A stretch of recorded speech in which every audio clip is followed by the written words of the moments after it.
Como proceder quando falarem de alienação parental? Olá, hoje eu vim falar um pouquinho e responder uma dúvida. Me perguntaram o que é alienação parental e eu vim ajudar vocês a entenderem um pouquinho como é que funciona o processo e como é que é o procedimento quando isso ocorre no divórcio, tá bem? Alienação parental a gente chama quando uma das partes, o pai ou a mãe, faz a cabeça do filho, tá? Eles vão lá e manipulam a criança para não gostar do outro ou impedem a visitação ou o contato. Isso pode ser feito pela família, não só pelo pai e pela mãe, pode ser por vós, pela madrasta, pelas figuras que convivem no dia a dia com a criança, tá bem? Ela vai então sofrer chantagens, manipulação, tudo para odiar ou não ir com a outra parte, tá? É uma forma que as pessoas usam para se vingar na hora do divórcio, tá? Os reflexos emocionais são graves nisso na criança. Ela vai adquirindo medos, por exemplo, ter medo da mãe ou do pai, porque ela não quer ir.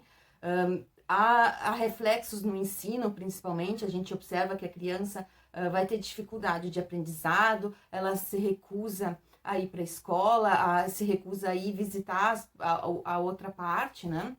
Porque ela tem medo, ela começa a adquirir diversas fobias, tá? Fica revoltada, briga toda hora, pode ter somatização, ela começa a desenvolver doenças, dor de cabeça, vômito, diversas questões. É muito importante nessas situações, quando a gente observa esse tipo de comportamento, ir procurar a ajuda de um profissional, tá bem? E quais os profissionais que podem te ajudar nessa questão? Principalmente um psicólogo, né?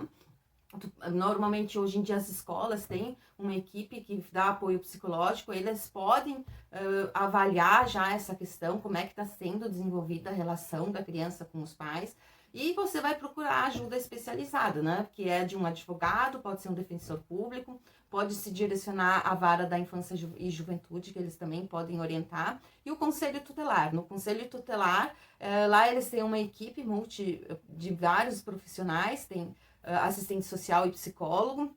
E eles normalmente também têm como te orientar a como proceder na hora de ter, da criança estar sofrendo esse tipo de abalo emocional, é um dano psicológico, tá? Quando o advogado entra com a ação de alienação parental, ela pode acontecer durante o curso do divórcio. As partes começam a ver que as visitas não estão sendo respeitadas, que há agressão, e daí tu relata isso para o advogado e o advogado avalia se é o caso de entrar e solicitar uma avaliação.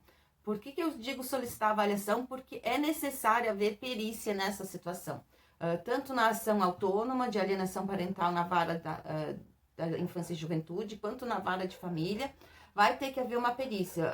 O psicólogo e a assistente social do fórum vão chamar a família para conversar, podem ir até a casa dos pais, a criança pode ser entrevistada, os avós podem ser entrevistados, vai ser entrevistado todo o núcleo familiar envolvido nessa questão da alienação, tá? Esse laudo vai ser determinante na hora do juiz avaliar e sentenciar esse processo, tá bom? Caso seja constatado que há atos de alienação, que a criança vem sofrendo alienação, há diversas consequências. A pior delas, que é a reversão da guarda, né? A pessoa perde a guarda, o direito de ficar com o filho. E, inclusive, pode haver uma condenação criminal quando, por exemplo, uma mãe ou um pai sequestram um filho e impedem completamente a criança de conviver com o outro progenitor, tá bem?